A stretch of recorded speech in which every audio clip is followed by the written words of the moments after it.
In previous videos, we traced the growth of papal power in Europe up to the death of Pope Innocent III in 1216. One of the main reasons the papacy gained such extraordinary prestige during this period was its leadership in organizing and promoting a series of religious wars known as the Crusades.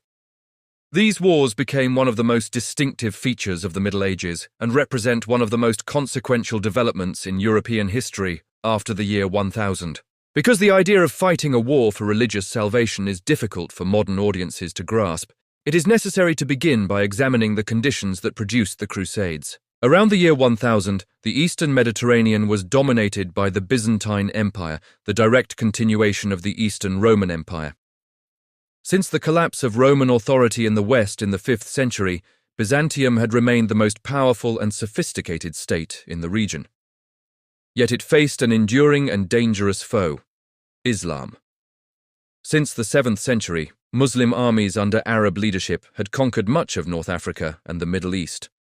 While the Byzantines managed to retain their core territories in Greece and Asia Minor, the pressure from the Islamic world never ceased. Around the middle of the 11th century, that pressure intensified dramatically with the arrival of a new enemy, the Seljuk Turks. Originally pagan nomads from Central Asia, the Turks migrated westward into Persia, converted to Islam, and fused their highly militarized culture with a strict interpretation of the faith. Exploiting Byzantine political instability and military weakness, they swept through Asia Minor and conquered it almost entirely. This region, the empire's economic and military heartland, would eventually become known as Turkey. The loss of Asia Minor was devastating. It crippled Byzantine finances, drained its manpower, and left the empire militarily exposed. In 1081, a capable and determined ruler, Emperor Alexius I, came to power in Constantinople. Alexius stabilized the empire internally and sought to reclaim lost territories, especially in Asia Minor. To do so, however, he needed soldiers. Byzantium had long relied on mercenaries, and Alexius now looked westward to the heavily armed knights of Western Europe. Yet persuading them to fight would require more than wages alone. Religion provided the solution. Although the Christian Church had been split since the Great Schism of 1054, dividing Eastern Orthodoxy from Roman Catholicism, both Byzantines and Western Europeans still viewed themselves as part of a single Christian civilization. The Turks, while Muslim, ruled over lands populated largely by Eastern Christians. Worse still, they had recently captured Jerusalem and mistreated Christian pilgrims, an important departure from earlier Muslim rulers, who had generally tolerated and even benefited from pilgrimage. These developments stirred deep resentment and fear in the West and fueled growing anti-Islamic sentiment. Alexius wrote to Pope Urban II, appealing for help in recruiting soldiers and warning that the Turks threatened not only Byzantium but the entire Christian world. Urban immediately recognized the opportunity. A military expedition eastward could improve relations with Byzantium, reduce the constant violence plaguing Western Europe, redirect knightly aggression toward a religious enemy, and greatly enhance the papacy's moral authority as the leader of Christendom. In 1095, Urban attended a church council at Clermont in France. There he delivered a passionate sermon calling on Christians to take up arms against the Turks and defend the faith. His appeal produced an astonishing response.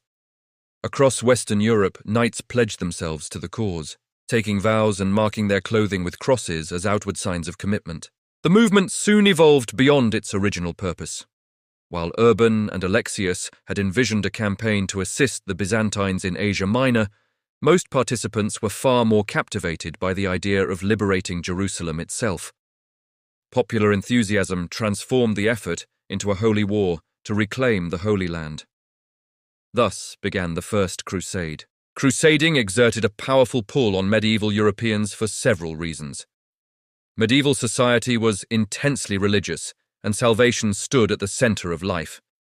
The papacy promised crusaders a plenary indulgence, a complete remission of the penances normally required for forgiven sins, turning the crusade into a direct path to spiritual redemption. Economic motivations also played a role. By the year 1000, primogeniture had become widespread, leaving younger sons without land or inheritance. Warfare offered them prospects for wealth, land, and status. Finally, crusading fit perfectly with knightly culture, which idealized both warfare and religious devotion. A crusade allowed knights to fight, and to do so in the service of God. There were many crusades, and they varied greatly in character. One of the earliest, the Peasants' Crusade of 1096, was an unorganized mass movement of common people who marched east without planning or military discipline. Most were slaughtered or enslaved by Turkish forces. The First Crusade itself, fought between 1096 and 1099, proved remarkably successful. Crusader armies captured Jerusalem and established 4 feudal states: Edessa, Antioch, Tripoli, and Jerusalem, all governed according to Western European feudal principles, with the King of Jerusalem as the leading overlord. Crusading was not confined to the eastern Mediterranean. In the Iberian Peninsula, Christian kingdoms in northern Spain waged centuries of war against Muslim rulers in a parallel struggle known as the Reconquista. This campaign, too, was encouraged and legitimized by the papacy as a form of crusading. Not all crusades advanced papal or Christian goals. The Fourth Crusade of 1204 stands as one of the most tragic and ironic episodes of the Middle Ages. Instead of reaching Jerusalem, Crusader armies diverted to Constantinople, captured the city, and established their own Latin empire on Byzantine soil.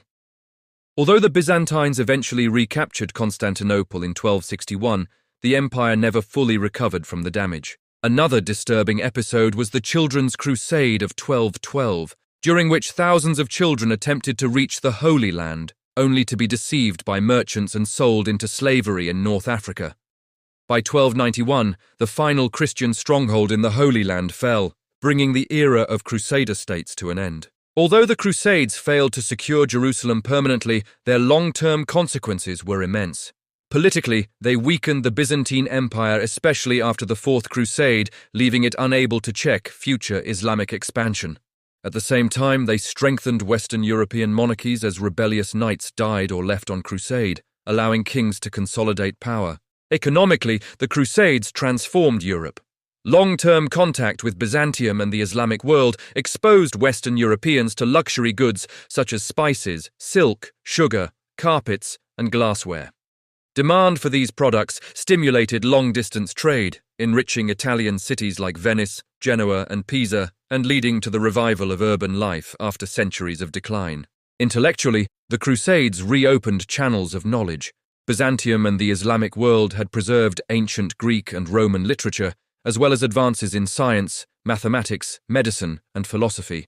Through renewed trade and cultural contact, much of this knowledge flowed back into Western Europe, helping spark a long-term intellectual revival. In the end, although the Crusades failed in their immediate military objectives, their broader impact on Western civilization was profound. They strengthened the papacy, at least temporarily, helped centralize European monarchies, revived trade and cities, and accelerated Europe's recovery from its post-Roman stagnation. By the late Middle Ages, Europe was beginning to emerge from centuries of relative decline, and the Crusades played a crucial role in that transformation.